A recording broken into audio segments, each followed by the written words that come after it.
Welcome, you're listening to the best of investing on Talk 910. This is the show where we present valuable information about real estate, the financial markets, and other economic business of the day. And we have a lot of new listeners, so for those people, imagine a few guys sitting around a bar having drinks without the drinks, talking business with you, the audience listening in. I'm your host, Edward Brown, and I'm pleased to have as my co-host Mark Hanf of Pacific Private Money, California's fastest growing private lender, Robert Spinoza of RPM Mortgage, and David Campbell of Hassle-Free Cash Flow. And today's trivia theme is useless trivia questions. Oh, I'm going to love those. Okay. Our website is bestofinvesting.com. Check us out on Facebook and YouTube by typing Best of Investing Radio Show. We're also on television, Comcast Channel 26 and AT&T Channel 99 on Saturdays at noon and Sundays at 6 p.m. Let's see. I'll tell you what, we'll get right into email time. And David, we'll start with you.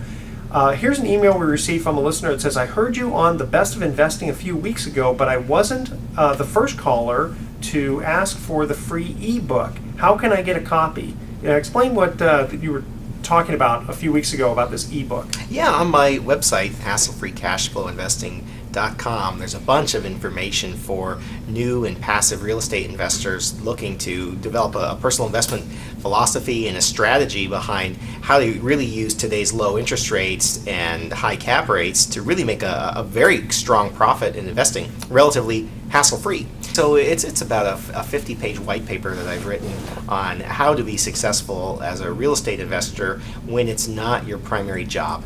Because a lot of people talk about, well, you could buy and flip houses and rehab and go to foreclosure auctions, and that's great, but that's a lot of hassle. And so if you're just a high-income individual or you're a working professional looking to get the advantages of investing in real estate, but you don't have the time to actually go out there and find the deals and do all that stuff, this is really a great strategy for you, how to use your signature primarily, where if you've got a good credit score and a good job, how you turn those two assets into cash flow for yourself. Ergo, the name hassle-free. Yeah, because a lot of people, they just don't have the time, especially now with the markets heating up the way they are, to go out and do all this themselves. So you do that for them. Yeah, so there's a great article on my blog about the difference between a trader and an investor. And this is really applicable to any financial product, where the people who are buying something and selling it and they're monitoring their investment and they're really, I'm sorry, I said investment, but they're managing whatever they purchased, their asset. They're managing their asset actively. And that could be in real estate, for example, buying it, doing the rehab yourself, or actually going out and finding that needle in the haystack deal. And what I find is those people, they do make a slightly better return, but when you add in the variables of time and hassle and experience and all of the things that they're adding to the investment other than just capital, then the return isn't actually any better than someone who's very passively buying a turnkey product or a passive investment. And that's a really important point to make there, David. And I love your business model, hassle-free real estate investing. And for those out there that are looking for investing in real estate, I think that's just a great model to take a serious look at. I know for listeners to our show for a while, they know that at Pacific Private Money, which is my company, we do trust deed investing, and now recently we've launched our first mortgage pool fund. And the hassle-free element is the reason why I launched that fund, because now I've got more investors trying to get into the fewer trust deeds that we're originating, and many of them are left out. So they need to make a higher yield in their retirement savings, yet they can't get into the individual notes. So we've created the mortgage pool fund, which is hassle-free. And you mentioned it's a slightly lower yield. Well, most mortgage pool funds do pay a slightly lower yield than an individual note, but when you go in and out of notes on an annual basis, you're making less anyway. So in your case, that's because of the time delay in finding the new note. So I'm a real proponent of this in this market now, where it's getting heated up again, and who knows how long it's going to stay like this. People who want to have a portfolio of real estate and real estate related investments should strongly consider looking at your business. Especially with the market the way it's heating up, I would think that some of the assets that you have that you're involved with have been going up pretty well. It's kind of a perfect storm right now because the stock market is at all-time highs and it's frothy and volatile, and so people are very reluctant to go into the market, and people who are chasing a coupon, they're chasing a dividend payment there really is no place to go. Bonds are not paying anything That's right true. now. Interest Yeah. rates and CDs aren't paying anything. So where do you go to get income? And a hard money fund or a private loan makes a lot of sense for income. And for people who are looking to get the benefits of appreciation and the benefits of amortization and depreciation by owning real estate, I read a great article from a well-known economist recently that says it makes so much sense to go buy real estate, but there's a huge amount of education and skill and details required and management required to do Well, that. and if I remember correctly, didn't Warren Buffett recently say in the last couple of months, he said right now he thought one of the best investments was he would love to go out and buy hundreds and Single-family thousands of homes. single-family homes, but the big problem was the quote management of it, which is the passive side, effectively, that you're talking about, that you can help It's people out. passive until you get the call at Yeah, 1:30 in the well, what I morning. mean, I guess what I meant was Yeah. that's where you come in, David, because you provide that. Right. Maybe we should get you in touch with Warren. Yeah, so so you're right. It is. It can be very management intensive to own any kind of real estate, and that's where our company comes in. We really want to help our clients acquire turnkey single-family homes or net leased commercial properties that can produce a yield for them. That there's management in place. They do have the active ownership. Their name's on title. They do get to control who their manager is. But we really start the client out with success. Product. And what's the average size home that you're looking at? Because most people in the Bay Area are probably thinking, well, I can't afford, a single-family home other than the home that I'm already in. Yeah, most of our clients can be into a property with net about $10,000 to $20,000 cash What? out That's of all? pocket. Yeah. Yeah, $10,000 to $20,000 cash, including financing. including financing. Got it. Yeah, so the properties that we really like are properties between about $100,000 and $150,000. And in my ebook, Hassle-Free Cash Flow Investing, we talk about the ratio between rents and the purchase price. Yeah. And so when I'm looking for product, I'm going to start with the rental amount and say the sweet spot might be $1,000 to $1,500 a month, where I get Yeah. a very quality tenant. There's a high demand for that kind of product. And so I reverse engineer that and say, well, I Right. can only own a home that's valued at $100,000 to $150,000. Exactly. And with interest rates low, which we'll get into with Robert here Yeah. pretty soon, with regard to lending. I mean, you're getting good rents, and you're able to leverage that fairly well with low interest rates. Right. So I mean, your cash. What's your cash on cash? Yeah, that it's you're a anticipating? perfect market right now where you can borrow money at say 4% and invest it in a property that's producing 6 or 7%. And that's yield. without any. That's yield, and that has nothing to do with the fact that the houses may go up in value. Correct. Yeah. Wow. So you're making a That's 3% amazing. spread on the bank's money, and there's a great a video on my website about using arbitrage and borrowing the bank's Yes. money. Mhm. So if you can be leveraged 20 to 1, which is 20 parts property with 1 part your money, and you can make a 3% spread between the bank's money and Oh my gosh. your property, you're talking about cash on cash returns that are high double digit, digits, yeah. approaching 100% annualized. Wow. So David, what market are you in right now? My favorite markets are going to be landlord-friendly states. I really like Texas. We have a home building company in Yeah. Texas that's producing rental homes for our investor clients. We're also opening up, we have a lot of property in Florida that we're rehabbing and providing a turnkey product to investors.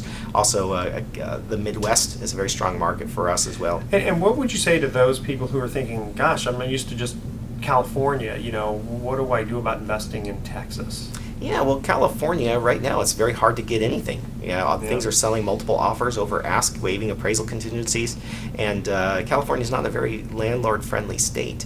And so Texas is very landlord-friendly, and you can get in and out of the Dallas-Fort Worth metro very easy. Right, a great airport, and we have a great team in place. So. Okay.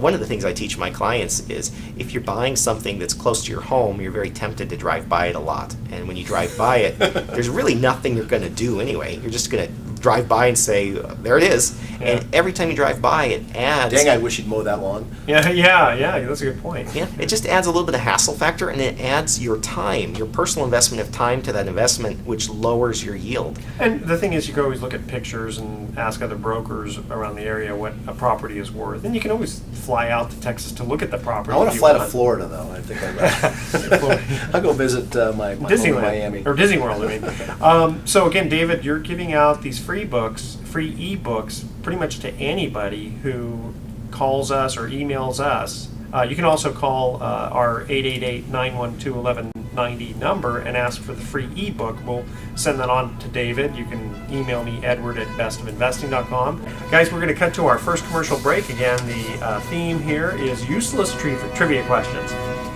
All right. Of the 8 main islands of Hawaii, which island is located furthest north? The first 3 callers with the correct answer are going to win a free 3-day, 2-night stay at the Lighthouse Resort. And we're going to be right back. Welcome back to The Best of Investing. I'm Edward Brown, your host, along with Mark Hahn, David Campbell, and Robert Spinoza. When we cut to the first commercial break, we asked this trivia question. Of the 8 main islands of Hawaii, which island is located furthest north? Anyone? Start with a K? It starts with a K. Kauai. Kauai, that's right. My famous videographer here, Kramer, His name's pointed out that Richard. Nihao might be in the mix there. No, so Niho's off the southern coast of that. is that the southern coast? Thank you very much. It's off the southern coast. Okay. All right. Now, Mark, we had gotten an email for you. Let's see. It says here, why do investments in individual deeds usually pay more than a fund? That's a pretty good question. Well, and it's related to what we talked about just in the last segment. So we're talking about trust deed investments, which is also called private lending, which is essentially when you, the individual, use your savings or your IRA retirement accounts to fund a loan. And why would you do that? Well, when you loan your money out to others, secured by real estate, of course, you can get unbelievably high returns in comparison to what the market is paying you. Now, we all know that we're basically in a zero savings interest rate environment, and we're still getting for most of our clients 8% or more on their money secured by real estate when they fund a loan. Now, there's 2 ways to participate in private lending. One is investing in individual notes. Sometimes that's referred to as trust deed investing. You're investing in an individual note. And the second one is to invest in a mortgage pool fund, which also is still trust deed investing, but you're pooling your money together. Now, funds fell out of favor when the market turned in 2006 and 7, but the funds from 10 years ago were mostly investing in seconds and land, because credit was so easy in the early 2000s that most borrowers could get money from a bank. So Right. the private lenders, the hard money lenders who had pools, who had mortgage pool funds, they were making the types of loans that were readily available. The loan applications that were coming to them were mostly seconds or land development loans that were not bank financed Right. loans. So when the market turned, those assets shrunk in value. A lot of those seconds became underwater or worthless, and the land values went down quite a bit. So those funds have struggled. Now, at my company, Pacific Private Money, we've made 500 loans in the last almost 5 years now, and I would say maybe 20 of those loans were seconds. I mean, we're mostly making firsts, and when we do land loans, they're usually typically below 50% loan to value. So the fund that we're putting together now is basically geared toward first position loans to fix and flippers. So the difference between, and going back to the question, the caller said, well, why do mortgage pool funds pay a slightly less rate of return than an individual note would pay? And the reason really is that the funds have certain expenses that at the fund level, management fees and others, and as a result, that takes a bit from the note yield. Whereas if you fund an individual note, there's usually no strange expenses going on except for maybe servicing fees. So If you bought Microsoft as an individual stock, as opposed to buying it within a mutual fund, you're dealing with something similar, correct? Correct. And a lot of my investors tell me that they prefer to invest in individual notes. Now, that's not what I would consider hassle-free investing, since we're talking about hassle-free here today. The reason is that there's so many people who want to get in on trust deed investing that individual notes are often snapped up right away. And I've got over 300 investors in my subscriber base who get to see my trust deed investments.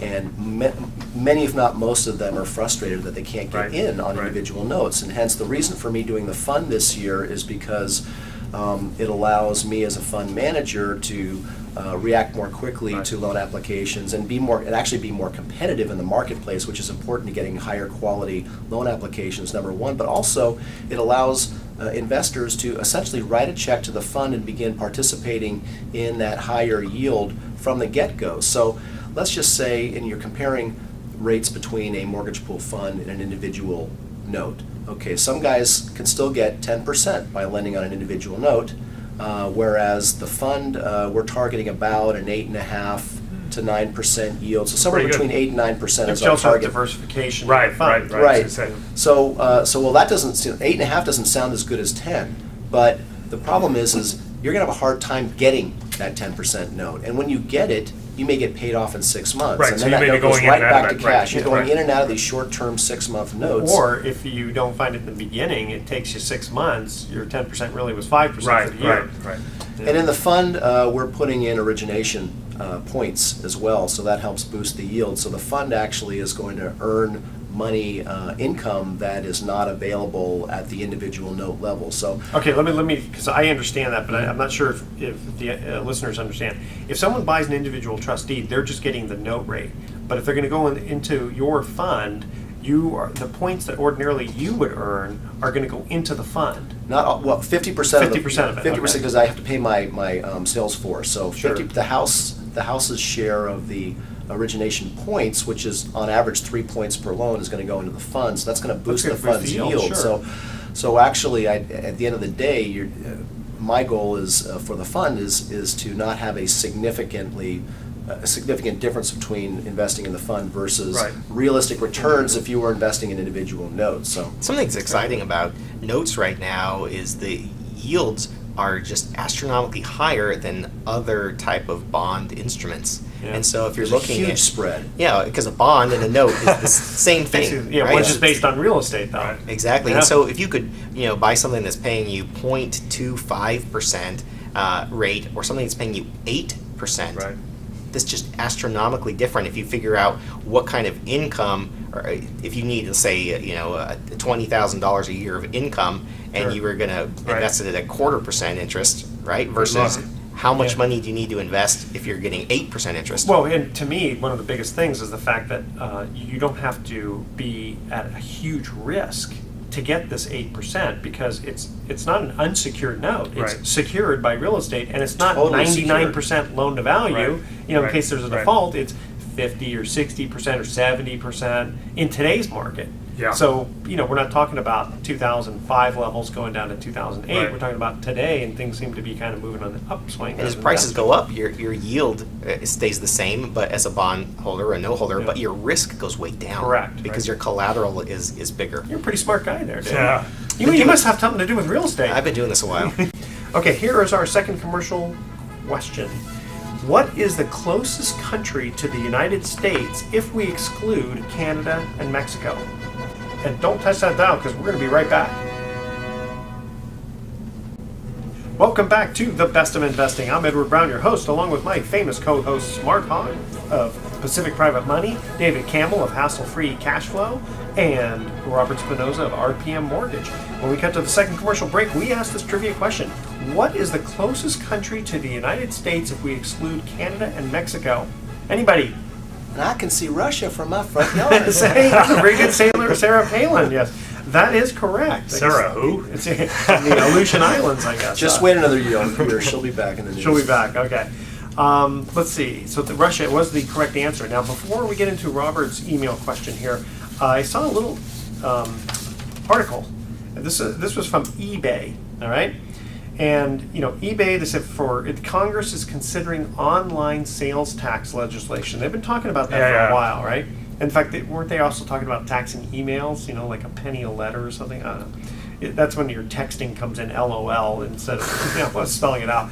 So they're talking about for small business sellers, it means that would be required to collect sales tax nationwide from more than 9,600 tax jurisdictions Right, across right. the. I mean, it would just be ridiculous. And they said here, okay, the idea was to make it on par with like Amazon, because Amazon does charge sales tax. So they said here, Amazon is advocating for this legislation too, while at the same time they're seeking local tax exemptions across the country to build warehouses.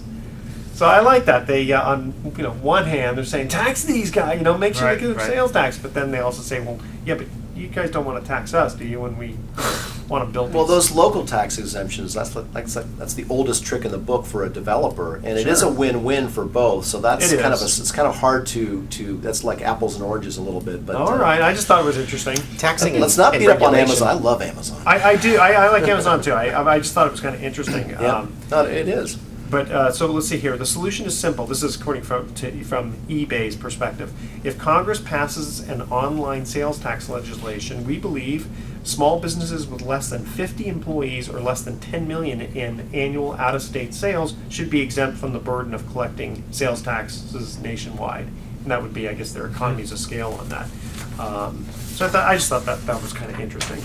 Well, the government's always looking for more ways to raise tax revenue. I mean, look how California has benefited from getting an agreement from Amazon to collect sales taxes for sales made in the state. So, Well, it's also like parking meters, as long as they can get enough money from the parking meters to pay the guy who collects the parking meter money, they just create more jobs. Okay, Robert, there is an email that we received for you that says here, with the economy picking up, do you think mortgage rates will rise soon? Yeah, I get this question quite a bit, actually, not infrequently. I guess my favorite response to it is the Yogi Berra quote, predictions are very difficult to make, especially about the future, right? With interest rates. But what I will say is there's a few angles to this, and when I'm dealing with the customer as a residential home loan professional, what I want to know is, why are they asking? If they're purchasing a home, what happens with interest rates down the road really doesn't have an import to what they're doing, because their contract's going to state when they need to close, and they need to make a decision before a lot of those things would actually manifest themselves and change things drastically, hopefully. So if you're buying a home, you have to act within a certain period of time. If you're refinancing a home and you're worried about rates going up, or you're thinking they may go down, then I think the equation becomes one of, okay, if you have a scenario where you can save $150 a month, and let's say that rate is 3.625%, and you decide you want to hold out for 3.5, it's going to save you another $25 a month. If you wait 2 months to get that lower rate, you've effectively lost $300, or you've overspent $300. It's going to take you a year to recover your 2-month wait. So you have to ask yourself, is that worthwhile? And then I think when you're looking at the overall, let's say you're an investor or you're looking down the road at economic forces, what you have to keep in mind there is that there are a lot of elements to what goes into your mortgage rate that you're quoted. Not unlike crude oil prices, for example. We look at the dollar per barrel, but that's not the price you pay at the pump, and that's no guarantee that if crude oil prices go up, so too will a gallon of refined Gas always goes up, even when the oil prices go down. But I know what you mean. Where I'm going with that is, you have refining, you have taxes. There's a lot of things built into the end price, and so too with mortgage rates. You have your fundamental bond pricing, your mortgage-backed security pricing. Then you have your Fannie and Freddie service, or your G fee. You have your service release premiums, and all of these things are elements that contribute to the end rate that you get. So rates could go up, or the fundamentals of the economy could indicate that rates are going to go up, but yet you may see that not in lockstep with what actually happens. And then I'll just tell you that if you're thinking rates are going to go down, we're talking about the economy normalizing and rates going up. If you're holding out the hope that rates might go down, you don't have history on your side, because over the last 40 years since they've been measuring things, I think the average rate on a 30-year fixed loan has been something like 8.67%. We're at least 5% below that on our average stage right now. So again, if you're holding out thinking that when the economy normalizes, rates might go up, you can make a good case that that'll. Well, I think also, what happens is people end up chasing these things, Yeah. and they keep chasing it up. It's just like buying a stock. Exactly. too. But you don't have much place to go down, and I think that's the other that's thing. the good point. Keep that in mind now. I'll make an argument in favor that I think rates are going to stay low for a very long time. Well, the United States government has been selling bonds and treasuries more than they've ever sold before. Right. And interest rates and the value of bond move in inverse directions. So as Right. the rate goes up, the value of the bond goes down. And so if the government raises the interest rate too quickly, because right now Fannie Mae, Freddie Mac, backed by the Fed, are actually setting the market rate for mortgages and for everything else in our economy. So if the rate goes up, then the value of those bonds goes down, which is destroying wealth in our country at a time where our country is very, very fragile. Well, and that holds true until the rest of the country or the rest of the world perceives our debt as something other than it is. And right now, it's still the premier, fundamental, safest investment. you can Well, find. and that's the thing, is it's based on comparatives. Right. So right. We're as Bill Gross says, we're still the cleanest dirty shirt. So as far as our bond debt. Well, and what's interesting about interest rates for mortgage rates is that when they started to go up about a month ago, or maybe it was six weeks Yeah. ago, Before the everyone was thinking, well, that's it for That's the it. 3% money. Fat lady You is miss on. right, Yeah. and then what happens the last couple of weeks? We're dropped right back again. in there again. Cyprus, So- and then little things. So I think we may, David may be right. We may be operating within a fairly narrow band looking forward in terms of where interest rates are going to remain. But I also agree with you, Robert, that when I look back over my 30-year real estate investment history, anytime I've waited for the rate to come down, it's always gone up. So I think if you're ready to buy now. Right. If you're not ready to buy, always when you're ready. always a premium for action, I think Yeah. now, and I think David also brings up a really good point about a lot of looking at the bond prices and things like that going forward. I just think that in the current environment right now, you have just a government where we have become addicted to low rates. It's very, very difficult to remove that punch bowl. And a lot of Fed governors We're talk total about addicts now. Yeah, I mean, you fuel an economy, even our stock prices are really, they've been driven up by the fact that there's no yield in the bond market. So some would argue that the Fed's policy has been to drive people out of the bond market into equities, and that's what's caused equity prices to Well, rise. I appreciate, David, you actually giving like a quote real prediction. I mean, and which is just it's just a prediction, but it's not like when you talk to attorneys and you ask them a question. What's 2 + 2, and they say, well, somewhere between 3 and 5, but I don't want to narrow it down until I have all the facts. Right. Okay, Mark. There was a couple of you were mentioning something about your uncle break.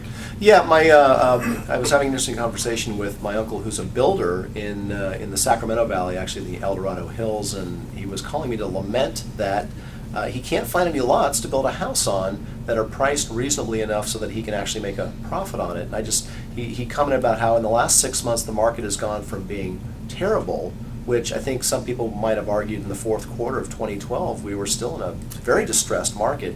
Now all of a sudden, 6 months later, the market's on fire. We're looking at 25% appreciation or Yeah, higher in some areas, in yeah. some markets in the Bay Area. And he was telling me that labor was harder to find and prices of materials have gone up. So, yet on the other hand, we have a housing shortage. Right. You look on Craigslist for rentals; they're half or less of what they were 2 years ago. So it's a real What do phenomenon. you attribute that to? The rental half. Well, lack of new housing being put on the market, combined with a change of homeownership. There's Right, a right. higher percentage of renters today than there were Because you 5 still years haven't ago. seen the loosening of credit guidelines for That's the most right. part. Mhm. So it still is difficult for many people to obtain financing, conventional financing. People are still having babies and they're not building any new houses. That's it, right. That's a good You look at the point. last 5 years, they have not added considerable stock. There's a certain amount of new homes that are necessary Right. just Keep to up with keep population keep the level at par with the And population. Household that'll take a formation. while Yeah. to catch up to that, I think. So I We think also had a lot of college-aged people and recent college grads that moved in with their parents. And as the economy improves and they get jobs, we're getting new household formation. Oh, that's a good People point. That's a move very off good of point. couches. There's going to be there is and will continue to be a lot of pent-up demand for housing, and that actually bodes really well. So for those people who are very bullish on real estate, and some very smart people who actually predicted the turn of the market are back in 05 and 06, are very bullish on real estate today. So I cannot really envision right now what would have to happen that would cause real estate to dip or decline at this stage of the game. Well, and with what you just said about kids moving out, does that mean that I should start looking for people to rent my couch? You could probably get $500 a month for it. Okay, here is our third and final trivia question. I just bought a new phone. It says 4G. What does the G stand for? The first 3 callers with the correct answer win and it's not G-Spot, so stop that. Okay, the first 3 callers with the correct answer win a free 3-day, 2-night stay at the Lighthouse Resort, and we'll be right back. Welcome back to The Best of Investing. I'm Edward Brown, your host, along with Mark Hanf of Pacific Private Money, David Campbell of Hassle-Free Cash Flow Investing, and Robert Spinoza of RPM Mortgage. When we cut to the third and final commercial break, we ask this trivia question. I just bought a new phone. It says 4G. What does the G stand for? Gee whiz. Gee whiz. No, that's not correct. That's generation. Generation, that is correct. Now, David, you were talking about something at the break, and you wanted to bring it up on the show. Yeah, a lot of people are excited about real estate and not really sure how to get into the market. Yeah. Because people who traditionally looked at other financial vehicles, those are no longer viable, and so real estate is a viable investment to get yield right now.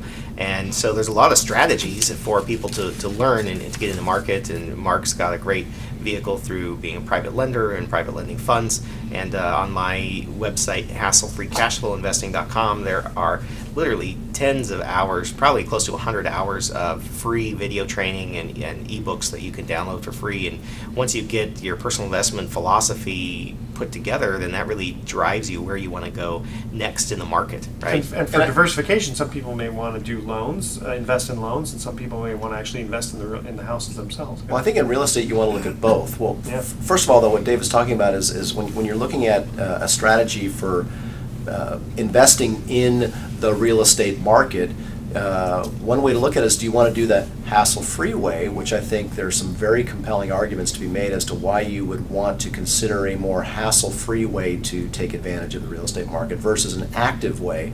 Although there are plenty of people who are actively involved in real estate, they're actively going out and they're making offers on property. Now, right now, that's a pretty frustrating experience, It can but be, yeah. that could change in the future, hopefully.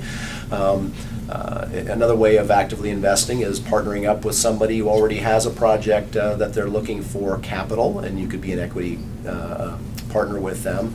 And some of the hassle-free ways we talked about here are through David's company, Hassle-Free Cash Flow Investing. You can actually participate in the ownership of investment property through a company that essentially does most of the work for you, and yet you still enjoy many, if not most, of the benefits of owning real estate. And then if you're going to diversify and maybe you want to try some debt instruments, which is also called trust deed investing or private lending, you would want to take a hard look at maybe a mortgage pool fund or an individual trustee through a company such as Pacific Private Money. So there's really a lot of ways you can participate, and what's great about the real estate market, it is providing higher yields. I mean, it's just ridiculous right now, the spread between bank rates and what you can get on a very, very secure basis, either owning investment property or lending on property through trust deeds.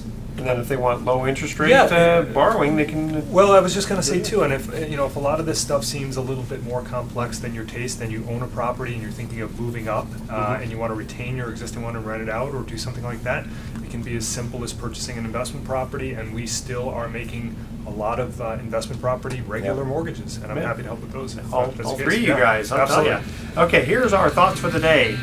Dirty snow melts faster than clean snow. Now, I wonder how fast yellow snow melts. Okay, and in an average, fast. very fast. In an average lifetime, a person will walk the equivalent of 3 times around the world. Why do I now feel I need to take a nap? Okay, tune in next week to The Best of Investing. We'll be giving away 9 more free vacations for answering trivia questions. Thanks for listening. On behalf of our team, I'm Edward Brown, wishing you the best of investing. So long. Ooh, 10 seconds to spare. 10, huh? Nice job. Good job, guys. Yeah. Okay, you guys ready? Yes. Ready. All right, okay, we're going to do our 5-second. Here we go. Welcome. You're listening to the Best of Investing, sponsored by Pacific Trade Exchange. This is the show where we present valuable information about real estate, the financial markets, and other economic business of the day. For those of you listening for the first time, here is our format. A few guys sitting around a bar having drinks without the drinks, talking business with you, the audience, listening in. I'm your host, Edward Brown, and I'm honored to have as my co-host Mark Hahn from Pacific Private Money, California's fastest growing private lender, and Brian Burke of Praxis Capital. Our phone number is 888-912-1190. Now write that number down, 888-912-1190, because you're going to use that number to answer the trivia questions for 3 vacations given away during each commercial break. And today's trivia theme is movies with gangs in them. Ooh, scary. Nice. Colors. Okay, oh yeah.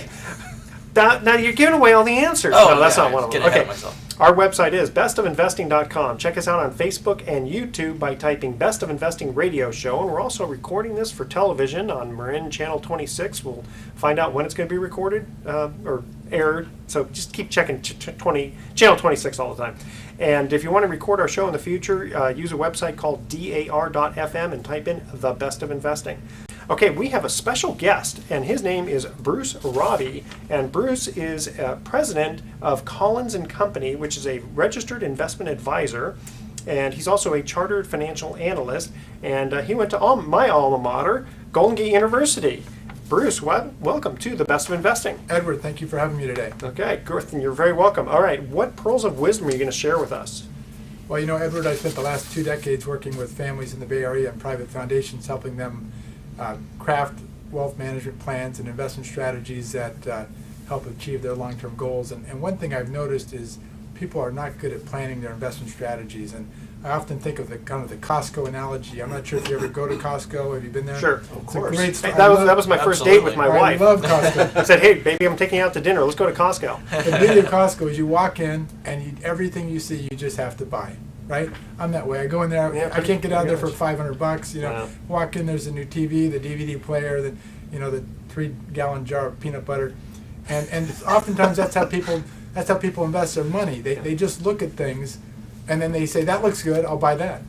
And so what I've Apple. learned over the years is you got to step back, and the most important decision we make in investing is our asset allocation, and that's where we put our money: stocks, bonds, cash, real estate, commodities, or other options. And people don't start there. They start at the end by investing in a kind of a haphazard fashion, and they end up with a haphazard strategy. And so the advice I can give all listeners is to be very cognizant of understanding where your money should be first in what asset class, and then decide inside that class how to invest. Yeah, because I remember I got a degree, CFS, Certified Fund Specialist, and Modern Portfolio Theory, and all this real fancy stuff. And it was interesting because they were talking about diversification. Diversification is not, I own Ford, GM, and Chrysler. You know, it's all the same segments. Throw Toyota in there. Then you're Yeah, that's right. And don't Hey, put all Bruce, while your- we're talking about asset allocation, isn't it a little bit different for example, you're here in Marin County, and there's a lot of pretty wealthy families, but some of our listening audience, is probably might not qualify for some of the wealth management folks that you work with. Isn't if you've got millions and millions of dollars, in this low interest rate era, and you're in the positive, even if it's just a couple of percent, you're still doing okay for yourself. But what about people that are trying to figure out, my gosh, how am I going to live on my investment income in this era of low interest rates? That's a great question, and it's interesting because some people have that attitude. Well, if I don't have much money, then I need a different strategy, and that may be the case. But oftentimes, you meet people that have accumulated a great deal of wealth, and they shouldn't be taking a whole lot of risk with their money. They need to protect it and preserve it and grow it slowly. And then on the other end, you have families that have accumulated a small amount of wealth, and guess what? They can't lose it. And it turns out that their risk tolerance is almost the same as somebody that's accumulated quite a bit of wealth, because they really can't take a great deal of risk and grow it either. So it turns out that the strategies we're going to talk about today are quite applicable regardless of your financial condition. Let me ask a follow-up question there. Talking about low interest rates, why are interest rates so low right now? That's a great question. And why are they low?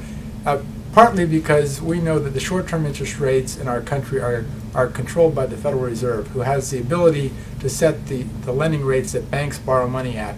And most rates are keyed off of those short-term rates. And the longer-term rates are driven by the marketplace, but the short-term rate happens to be kind of the starting point for all rates. And that's why we look at mortgage rates today at 3.5% for a 30-year fixed-rate mortgage, and we see the money market rate at 0. And that can be a real challenge, of course, but the Federal Reserve is holding down interest rates to do two things. One, to keep the economy recovering. We're in a very, very gradual and volatile recovery. It looks like things are going to get better. Employment's picking up, but it's unstable. So by making money virtually free to banks to borrow, it helps promote business activity. Yeah, how much of it has to do with supply and demand? Well, the overnight rate set by the Fed is not supply and demand. That's just set. Yeah. The demand is everything beyond that. And the reality of it is the dollar is still king in the world, and that's why the 10-year rate is at 2%, because people are dying to invest their money in our dollars when we look at the Treasury rates. So what does all that mean for the average person? Well, that means if you're borrowing money, this is a great time to look at your mortgage and consider refinancing and take advantage of these historically low rates for refinancing. It's a little harder to qualify today, but for owners of homes that have income, it's a great opportunity to set their mortgage interest level at a record low. If you're trying to invest money, you've got some real challenges if you look at the traditional investment strategies. But luckily, there's all kinds of alternatives now that create significant income above that 1% we're seeing for a 12 or 24-month CD. And that's kind of where we try to place our clients. Okay, and you had answered one of the questions I was going to ask you, so I'll ask the other one. How are you positioning your clients' investments to generate income? Well, I think today we have to look at different strategies and combine them because we're just not sure what's going to happen next in the economy. I think we all know things are feeling better. They could get a lot worse, and they could gradually improve. So we use a variety of strategies. We look at high-yield bonds, for instance, is a great marketplace right now for clients to put some of their money, because high-yield bonds are yielding close to 7% right now. Would that be triple B bonds or what? Well, they technically, I don't like to use the word junk, but yes, that would be bonds that are not investment grade rated. Well, in theory, if the economy is going to get better, then those high-yield companies, let's just call them, should be a little bit safer They are in the safer. future. And in fact, we know today that public companies have more cash in the banks than ever before in the history of the history. So we know public companies have a great deal of cash, and that gives you some comfort with the high yield companies. If you use an exchange traded fund, that we're quite fond of that sort of investment because the option. expenses are really low on those. They're low, and you can get a diversified portfolio of high yield bonds and mitigate the risk of any one particular bond not doing well. So that's close to 7% yield and quite attractive. Do you like munis at all? Actually, muni bonds are interesting. There are some muni bond funds we're quite fond of. Nuveen, for instance, is a great family of funds, and we have some Nuveen funds that we use with our clients that are yielding 6% right now, and that's double tax-free. Yeah. So that's an effective tax return of about 10%. And would those be high-yield bond No, the munis in those? Nuveen, well, every Nuveen fund you have to look at, but these are all generally California municipal bonds. Single A or? They have a variety of ratings. Again, when you buy a fund of bonds, you get the diversification Sure. benefit, which we think is essential, as opposed to buying an individual municipal issue. Also, municipal bond funds, and people need to understand this, oftentimes use leverage. Oh, interesting. And most Nuveen funds use about 40% leverage. They borrow 40% of their money and buy more municipal bonds to ramp up your return. So there is a higher risk, but they're actually, if you look at the return profile, it's quite attractive. But then how does that work? Because the interest being tax deductible isn't if you're... It is. No, it's still double tax-free. They're buying municipal bonds, so with the money, and that's the income they're distributing. So I'm surprised they can borrow money cheaper than bonds, the municipal bonds are going for, because the rates on these things are Yeah, but fairly how do you low. borrow? But they must be borrowing from municipalities, because you can't borrow from a bank and pay interest to a bank and get the tax deduction for interest paid to a bank Well, I for don't buying know. munis. You know what I mean? Yeah. It's too good a deal. But Well, anyway, the point is, if you look at municipal bonds, these funds are a great way to be diversified, and the way you can get that approximately 6% double tax-free return is by these funds taking on some leverage to kind of ramp up the return. okay, we are in the studio with Bruce Raabe, who's president of Collins and Company, and when we come back, we're going to get into some more asset allocation and other advice for the listeners. We're going to cut to our first commercial break, and the theme again is movies with gangs in them. All right, ready? Okay, what movie in 1979 featured gangs such as The Riffs, The Orphans, and a gang dressed like the Yankees named the Furies. Hint, the name of the movie is the main gang that tries to make its way back to its home base in Coney Island. And we will be right back. Welcome back to the Best of Investing. I'm Edward Brown, your host, along with Mark Hanf and Brian Burke, and we're in the studio here with Bruce Raabe. And we asked this first trivia question when we went to commercial break. What movie in 1979 featured gangs such as the Riffs, the Orphans, and a gang dressed like the Yankees named the Furies? And the hint was the main gang tried to get back to Coney Island, its base. Mark, I know you know the answer to this one. Oh, yeah, I remember that movie because you're right, there were all kinds of fights in the theaters. Even when we were watching it here in Marin County, it was warriors. Yeah, that's right. Remember that one guy goes, "Warriors come out to play." And he kind of takes the bottles. That was creepy. That's a great movie. I though. gotta say I missed that one. But You missed that one. Okay, Me well, too. go rent it. I It's, know. it's on actually kind of Netflix, fun. it's great. Yeah, it's a That's fun. classic. Okay, Bruce, what other not allocation? What other advice you want to share with our listeners? Well, I think we were talking earlier, Edward, about where do we go to find some income, and it's a real challenge. But there are some places we don't just have to give up on the strategy and put our money in a money market account if we're willing to accept some level of risk. So, the stock market's coming back. We've seen that. Looks like maybe it's got some legs to it. I can't tell you for sure, but you could look at preferred stocks, which pay very high dividends, and also these dividends are preferred. And so that sort of investment gives you the best of both worlds. The preferred stocks are yielding at about 6% dividend right now, and also the preferred stocks themselves tend to track the stock market. So if the market gets better, then you're going to benefit in that way. Now, it's not risk-free, of course, but it's a way to kind of split the difference between buying some bonds that may have very low returns and putting your money in the stock market that might have more volatility. So that's something we like. You could also consider, there's a couple money managers out there that are very good at managing bond portfolios. PIMCO being the largest in the world. They have a couple of funds that we think are attractive. One, their PIMCO Income Strategy 2 is a strategy that invests in floating rate debt. So if you're worried about interest rates going up, and we all think someday that's going to happen, we haven't seen it, but maybe someday that will, a strategy that invests in floating rate debt will be able to benefit from rising rates because the debt they own will step up. And so you have that, you avoid the risk of losing principal if interest rates go up. Exactly. Yeah. So that might be something you want to add to other strategies. I think we've heard a lot of negative news about mortgages and how volatile they are and home foreclosures. But there's some great funds that invest in mortgages that are guaranteed by Freddie Mac and Fannie Mae. And these mortgage REITs, we call them, trade on the New York Stock Exchange or over the counter. They're yielding between 14 and 17% right now, which is incredible. Incredible returns over 1% per month. Why are they yielding so high? Well, their model is much like a bank. They borrow money very cheaply at very short-term rates, and then they buy mortgages. And then they borrow more money, and they buy more mortgages. And the mortgages are yielding about 3.5%, and they're borrowing money close to 1%. So they leverage that up about 6 times. Now, banks were doing that leverage to 20 times, but say 6 or 7 times, and they get to those very high returns. So this is a fund you have to watch carefully. If short-term rates go up, obviously, that will reduce that return.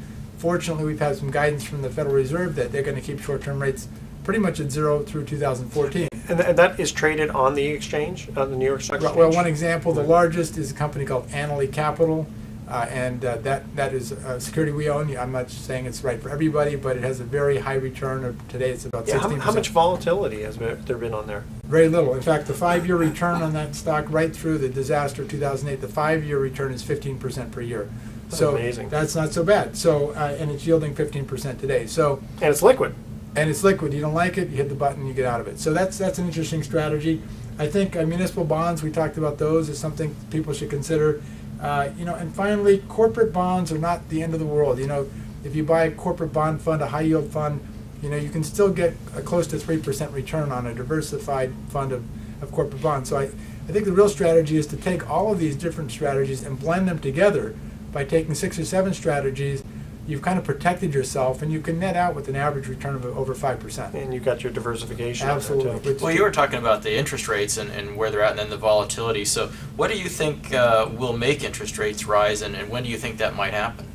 Well, that's a great question. And how we know, it's hard to forecast when the economy is going to get better, but typically the Federal Reserve tries to keep inflation in check, and all at the same time they don't want to destroy the economy. And so since we've had some guidance, unlike we've ever had before, that they're going to keep the short-term rates low for a couple of years now, we have some comfort that we can step into some of these investments that have potential risk if rates go higher. If we see the economy really accelerate, we're going to see the Fed become more defensive, and they will raise the short-term rates to slow the economy down. And that's what they do.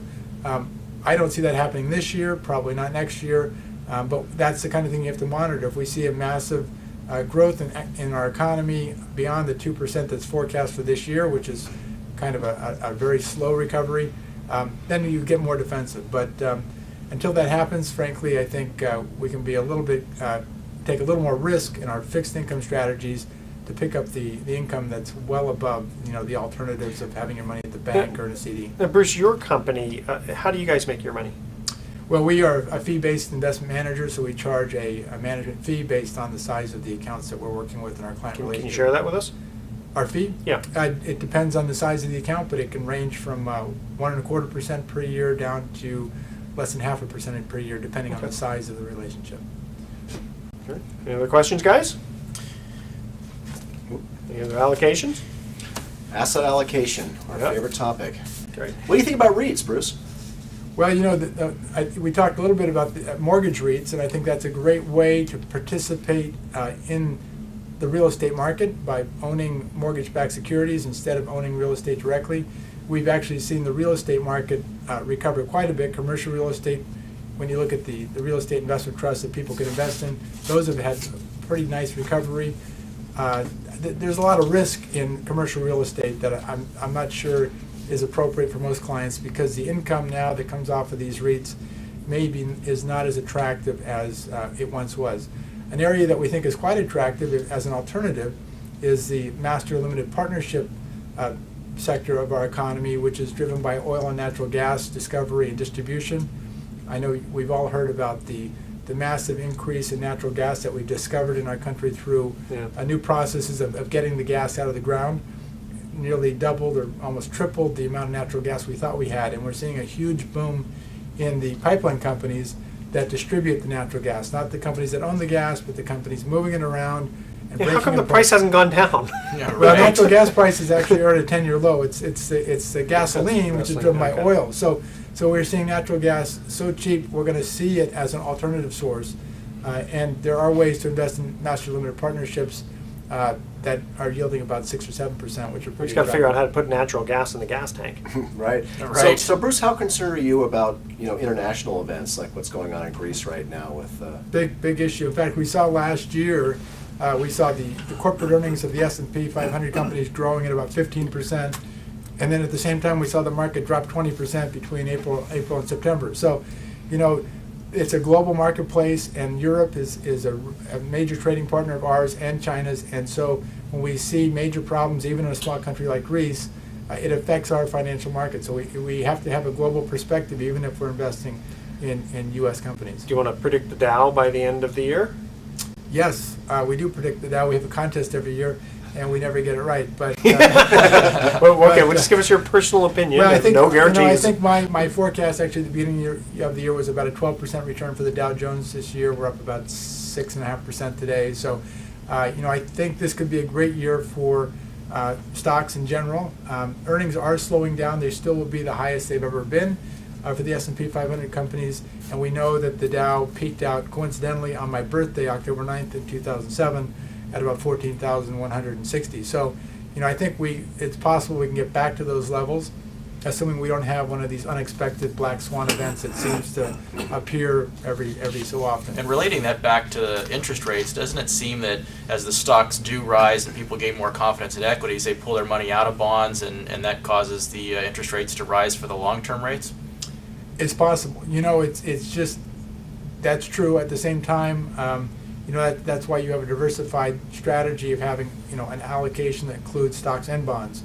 And depending on your risk tolerance, maybe that's 60% equities and 30% fixed income and some commodities. But you don't just go all in one or the other. You need to balance those assets out so you benefit in any scenario. All right, Bruce Raabe from Collins and Company, thank you so much. Stick with us because we're going to talk real estate, and I'm sure you're going to have some insight in that Some disagreements, too. maybe. Exactly. Yeah. That's okay. All right, Thank you. we're going to cut to the second commercial break, and here's our second trivia question. Again, it's gangs in the movies. Name this 1991 movie featuring Cuba Gooding Jr., Lawrence Fishburne, and Ice Cube that takes place in South Central. And we'll be right back.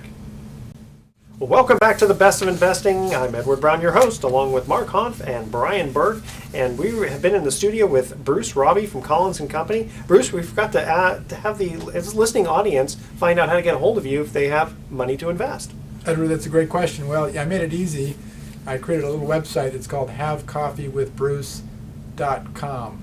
Are you serious? That's it. Yeah, havecoffeewithbruce.com, and that's a nice little introduction to what we do and our services, and that's a great starting point to decide if there's any reason for us to I get do like that. That's pretty cool. It is. And all of a sudden there's going to be a run on .coms for Have Coffee With names, right? Yeah, but he's going to have to buy a lot. We have a lot of listeners. He's going to have That's to a lot buy a of lot of coffee. coffee. Well, it's a great place to start. There's some videos there and also some information about the types of service we provide. So if your listeners are interested, I'd be more than happy to check in with them. Okay, terrific. Okay, when we get to the second commercial break, we ask this trivia question.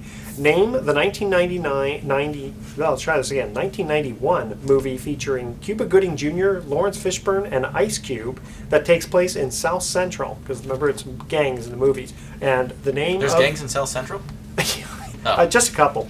Bruce, I think you knew the answer after you cheated, but go ahead. No, I didn't know the answer. Somebody else. Who knew the answer to this one? I didn't know the answer to that one. I didn't. Go ahead. It's Boys in the Hood. Boys in the Hood with his All E. right. That's right. I Okay. looked it up on this iPad. in All right, like well, 2 seconds. technology. That's okay. Oh, by the way, you know what? I forgot to mention this too, but it's only good for this week. So Lighthouse, actually, you know what? It's not going to work this week, so forget that. Forget Come what I back just next said. week. Yeah, come back next week. Okay, we are going to get right into email time. Brian, here is one for you we received. If I invest with Praxis Capital, am I investing in a fund or in a specific property? That's a good question. Yeah, that is a really good question. And for new listeners out there that don't know what it is I do for a living, I'm the managing director of Praxis Capital. We're a real estate private equity firm based in Northern California, and we primarily manage several alternative investment funds for capturing the unique situation in the real estate market that's going on right now. And we have funds that invest in multifamily property and in single-family property as rentals. And incidentally, there was a comment earlier this month from Warren Buffett. He went on CNBC and said that he would buy a few 100,000 single-family homes if he could figure out how to structure the management. So, And he could probably do that, too. and he probably Yeah. could. And you know, Indeed. we started saying that exact same thing about 6 months ago, and we've been buying single-family homes as rentals ever since. Tune in next week to the Best of Investing. We're going to be giving away 9 more free vacations for answering trivia questions. Thanks for listening. On behalf of our team, I'm Edward Brown. We're wishing you the best of investing. So long.